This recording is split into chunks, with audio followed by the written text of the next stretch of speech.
Hello and welcome to my channel, Fred Makes Things. This is a tutorial video that I am going to do. It is going to give some tips and tricks on how to do counted cross stitch. I've only done one cross stitch before in my life, but I have done quite a few plastic canvas projects, and it seems that a lot of the main things are the same. In my last counted cross stitch video, the Meow series, I've had a few questions about like how to get started, how to start a pattern, things like that. And I am by no means an expert, but I thought I'd give you some tips and tricks that I've come across while doing that first one. I'm going to use the Pusheen little cross stitch kit that I bought on Amazon for like $10 or so, and I've decided I'm going to walk through an entire pattern with you from start to finish. Hi, this is Fred from the future, and this is my first editor's break-in. Yay! Now that I have this video completely edited, I have 3 hours of footage, which is too long for a video. So I'm going to break it down into at least 3 parts. This is part 1. This is going to be the setup of the canvas, preparing the thread, doing all of those kinds of things. And then part 2 is going to be where I actually start stitching onto the canvas. So if you are comfortable doing all of your prep work, you can skip this video and go directly to video 2. If you want, you can watch me do the setup and see how I prepare things. And now on to the video. So I thought I'd start right from the very beginning with like the embroidery hoop, how to attach it, things like that. So this kit comes with 1 embroidery hoop, 3 little pieces of fabric, 2 embroidery needles. I don't know if you can see that.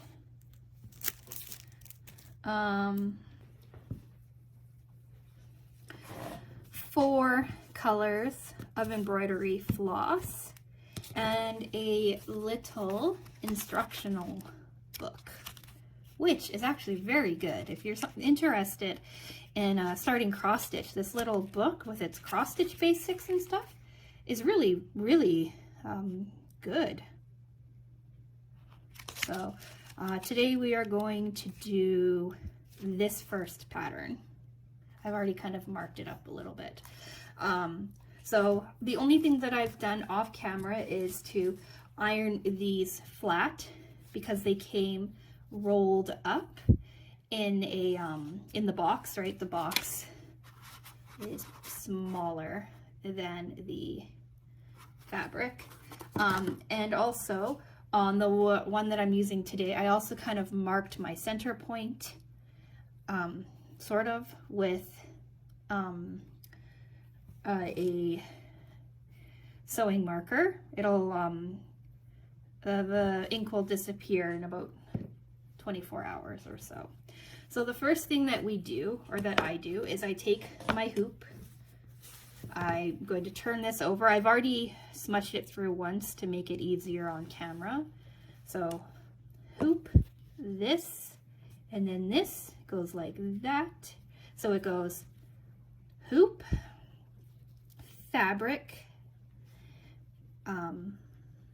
circle. What you can do to make life a little easier in the beginning is take your piece of fabric that you're using, right? Cross stitch comes with its own type of really open knit fabric, so that the stitching is quite easy. Fold it, So if you fold it in 4, you're going to get the halfway or the middle point where you can set it into your hoop like so, and then push down.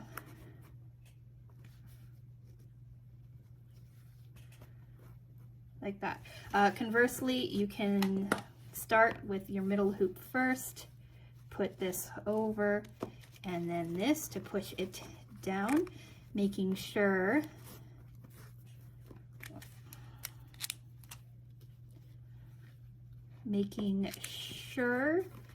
that your fabric goes like this, nice and straight, so that it's easy to count it out and to stitch from. So I'm going to use the one that I already kind of pre-measured so that I don't have to do the next step on camera. So here's your hoop.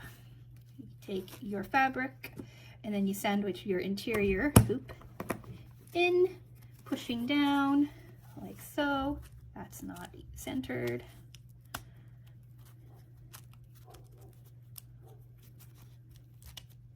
At least that's not where I made my center mark.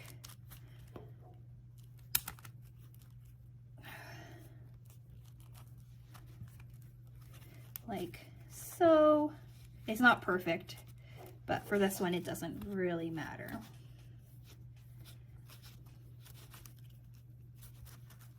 And then you make it nice and tight so that you have a nice tight canvas to work from. Yeah, it's still not center. Just a second.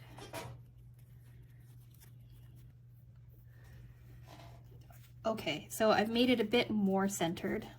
Because these patterns are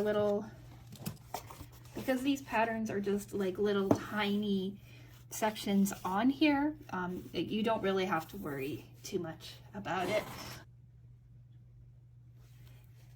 In a cross stitch like this, it is more important to find the exact center so that when you start counting out and down, like this bottom section comes out nice and even. When I did this pattern, I thought I'd found the center. I did not, and I had to shift this up to finish this bottom, and then I just shifted it back down. So even if you end up messing up with where you start, it's okay. You can always fix it. So now we have this, and we have the little cross stitch pattern that we're going to do. It requires 3 different threads. So this brown, or this gray brown, this gray, and this brown. The pink is not necessary. I counted out some things for my own personal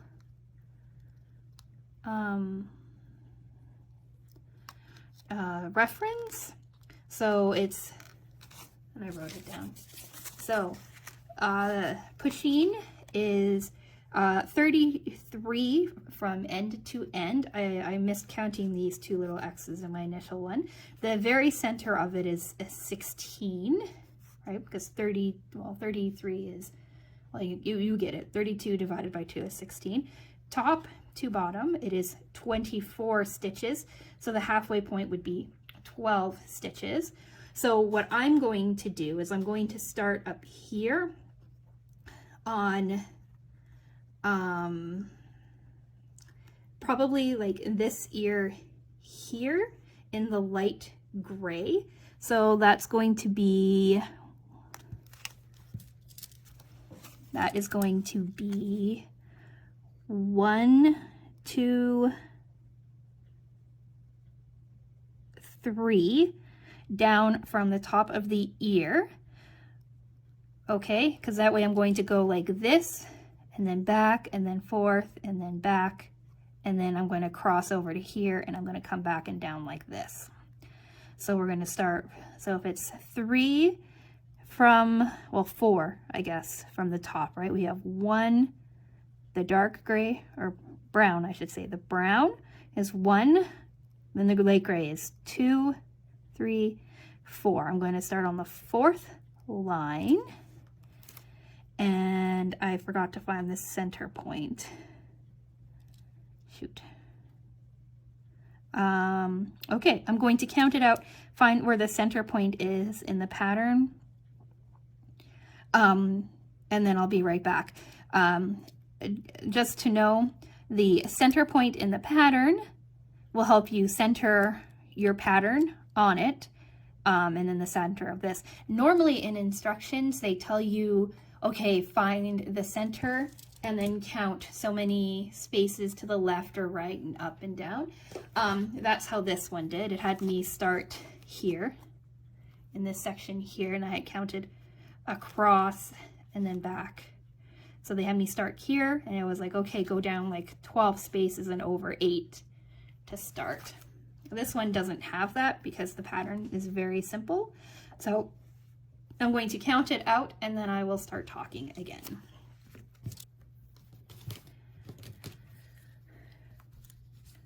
So I realized as I was doing all of my counting and organizing and things that I was making this a lot harder than it needed to.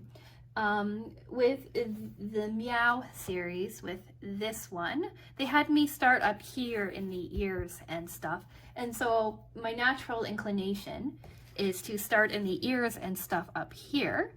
But it makes far more sense to start from the bottom because it's a lot simpler to find your bottom and to like to count down to your bottom and then to find your starting point. So I've changed my mind. We're starting down here at the bottom, and we're going to start right here on this one gray stitch, right here. Okay, so we're going to count 12 down from our center point, and then we are going to count 8 over to the left. Sorry, 9 over to the left to find our starting point. I wrote 9 down on my little piece of paper to remind me that it was 9. So now I'm going to count from my center point down and over to the left, and I'm going to make a little mark. So here's my little thing. Here's my center point. It is not really centered anymore, but it'll have to do. We'll see how badly I mess up. So we'll count down and to the left, and I'm going to make a little mark with my fabric marker.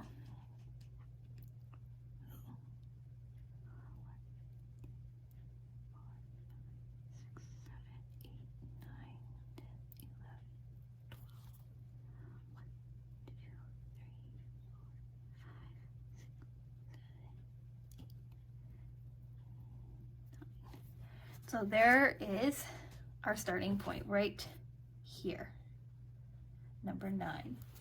Now, I probably should have done this first, but now we're going to get our colors together. Like I said, we have the gray, the dark gray, and the brown. And since the gray is the most popular shade in here, we're going to start with the gray. So each piece of embroidery, oh, that's long. Is that just one giant piece? Yikes. It is. Okay. We're going to do something different with the next color. We'll fast forward through here and slow down when I find the end.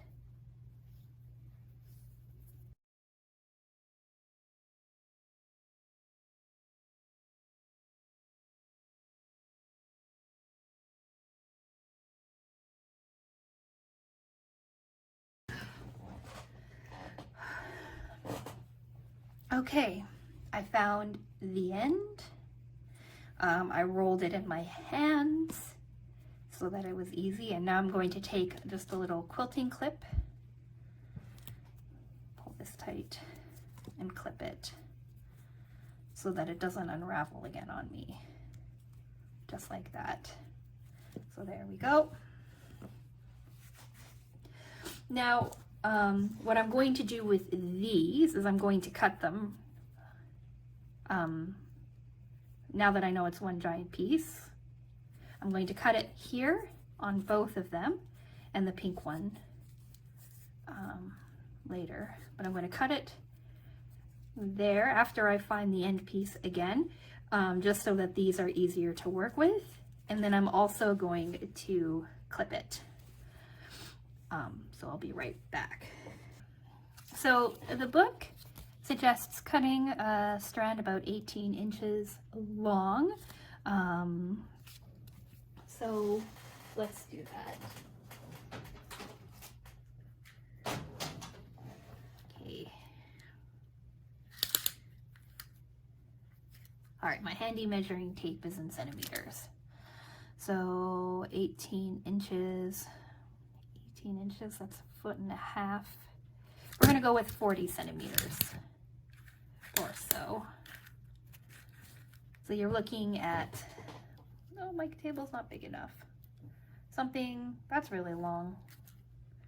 Okay, well, that's what we have. I'm gonna cut 40 centimeters or so.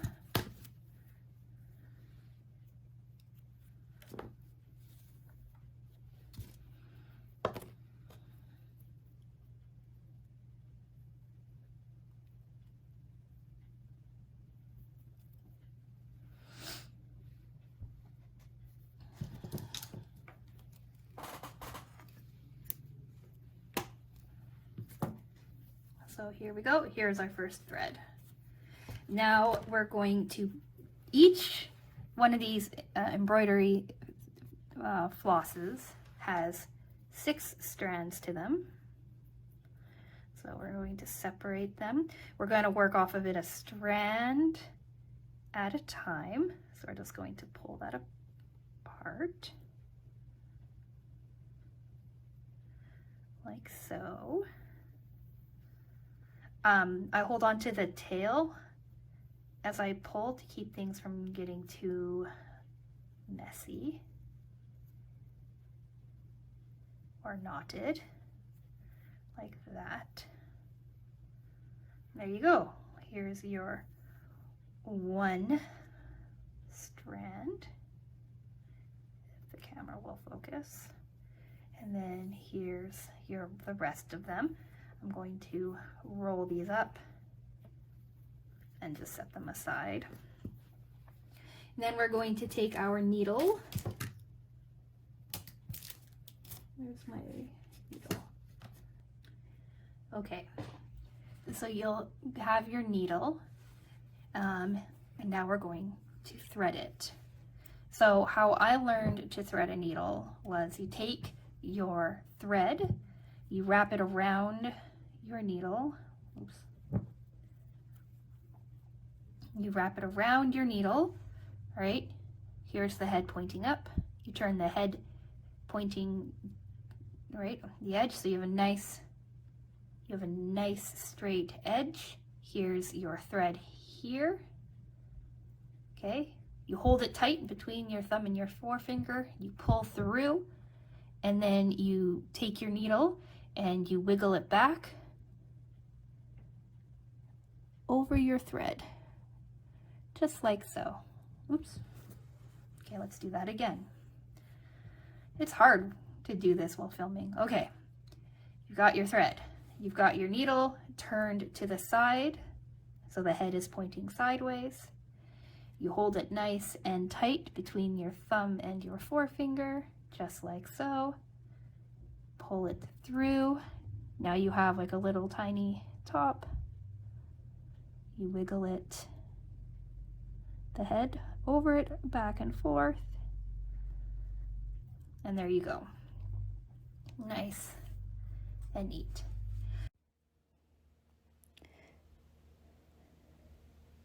Fred from the future here. I'm going to end the video here and pick up with the beginning stitches of the pattern in part 2, which will be up shortly. I want to say thanks for watching. If you have your own suggestions on how I should do my setup, comment in the just down below. Yeah, I think that's it. I'll chat with you again soon. Bye.